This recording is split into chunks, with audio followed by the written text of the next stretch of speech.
What's up, everybody? It's Ramel coming to you from the one and only Small Fry Show.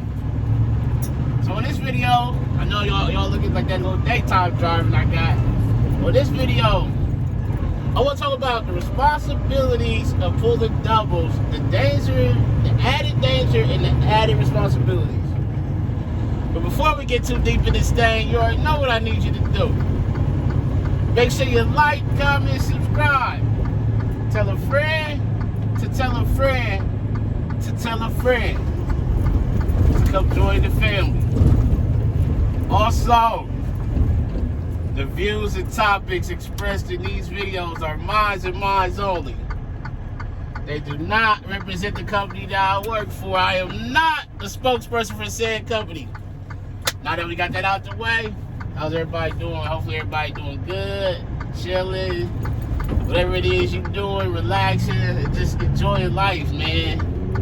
I want to talk about doubles, man. You know, because I see, and I kind of spoke on this some months back, but I want to hit on it again. And how pulling two trailers just adds double responsibility.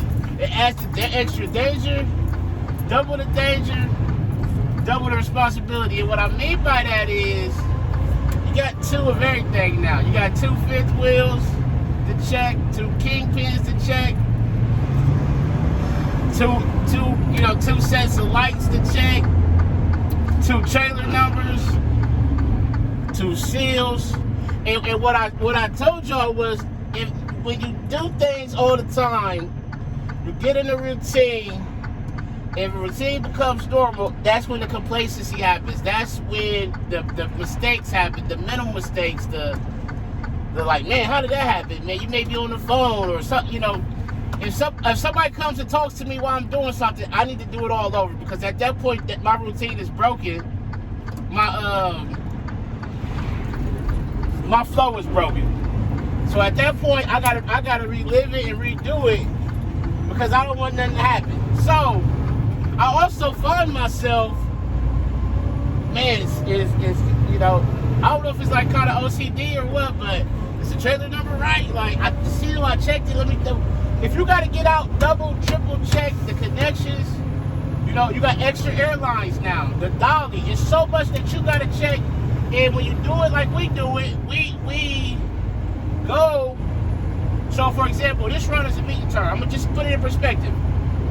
I get a dolly, I pre-trip my tractor, get a dolly, pre-trip it.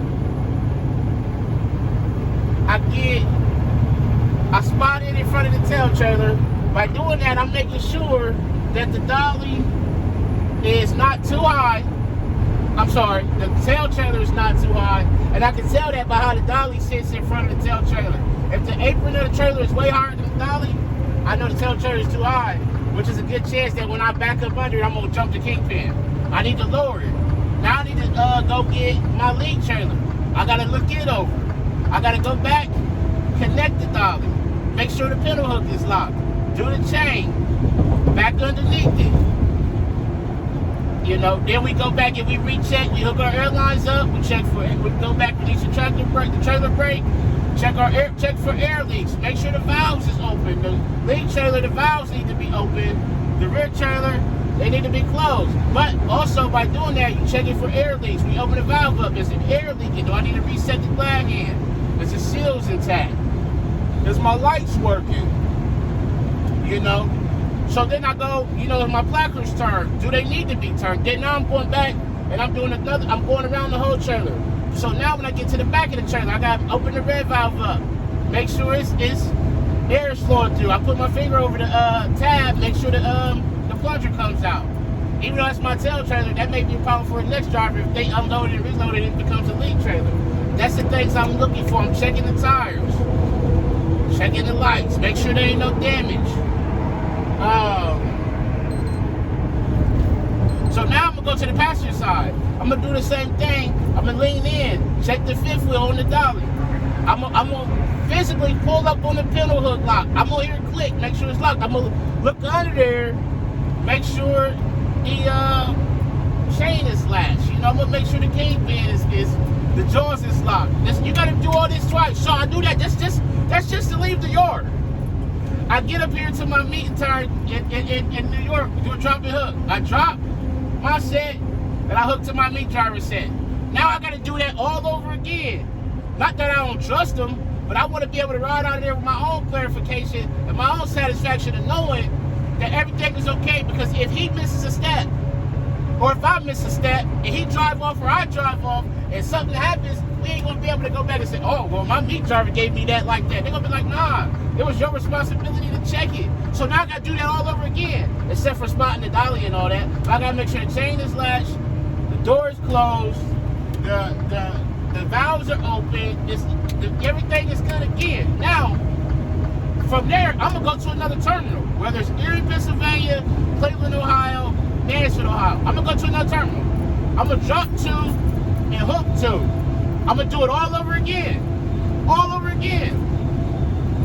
And when I hook those two, I'm gonna come back to Columbus. When I get to Columbus, I'm gonna drop those two, drop my dolly, walk around, make sure everything's good as my post trip, get fuel, vacuum the floor, go home. That's just one day. That's one day of that. So do that by 5 or 6 days a week. You do it and you become complacent and you become relaxed and you say, oh, I've done this, and that's when the things happen. I'm telling you, that's when they happen. So if you got to get out and double, triple check for your own clarification and your own peace of mind, by all means do that. Because the moment that you skip steps, the moment that you become lazy, the moment that you ain't 100% sure in what you're doing, something gonna happen. It can lead to somebody getting hurt. It can lead to somebody getting killed. It can lead to you losing your job. Take the extra time. Take the extra steps. Even if you gotta get off of the phone while you're at the yard. Even if you're somebody coming to talk to you, you gotta tell them, hold on for a second. Let me get through with this, then we can chat. But that's what it takes for you to be safe, then do it. Because these doubles are dangerous. Y'all see them, they don't call them wiggle wagons for no reason. They sway in the wind, the grooves in the road pull them, the weight's gotta be right. And one thing about the weights is that you're looking at the weights, two different weights, and you can have one trailer that's 15,000, that's a full load, a second one that's 13,000, man, this person might get somebody killed, man. Remember I told you about Fridays and Sundays, right? It's Sunday. Everybody going back home. It's like a weekday. You can have a tail trailer that's 13,000. That's halfway loaded, let's say, or loaded heavy on the tail. That's going to determine how that trailer rides. Even though the lead one's in the front, it's going to be swaying like it's not. That's things that are added that you're going to continuously have to worry about, look for, and be for sure that you know. And if you don't know, you better get somebody on the phone that do. You better call Central, call dispatch, say, hey, can you look at these bills for me? Something ain't right. And by doing it and knowing what's right, you will have a better inkling of when something's wrong. Hey, did I open my valves up? Hey, let me pull over and get back here and check. Because, man, something ain't right. It ain't feeling right. You will have that feeling that something's wrong. And you may get back there. Let me roll these windows up. You may get back there, and everything may be all right. You may say, man, that's weird. It could be just the way that trailer's riding, the way that load's riding. But that intuition comes from experience and saying, man, something ain't normal right now. I don't feel it. And that's kind of like a safeguard kicking in to let you know, man, okay, let me I've done this before and it didn't feel like that, so let me see what's wrong or something, man. And that's what'll keep you safe out here. That's what'll make you allow you to make it back home safely. With driving comes experience. You learn to look for things. You can kind of guess what people gonna do and what things gonna do. That happens. You learn to keep an eye out for stuff. Kind constantly looking or whatever. You'll learn that with time, but I just want y'all to understand it's different than pulling a van or a straight trailer. You got double the responsibility, but also on the back end, you got double the danger. And I want y'all to understand that when y'all come into this, and know that. Just take your time. If it takes you 30, 45 minutes, hey, so be it.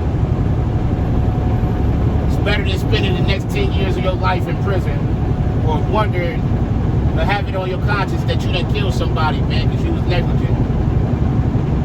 That's all I'm saying.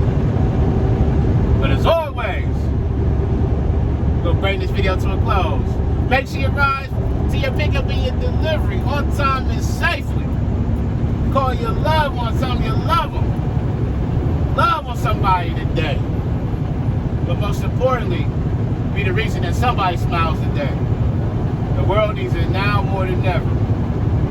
It's Sermel coming to you from the Small Fry Show, and I'm out. Peace.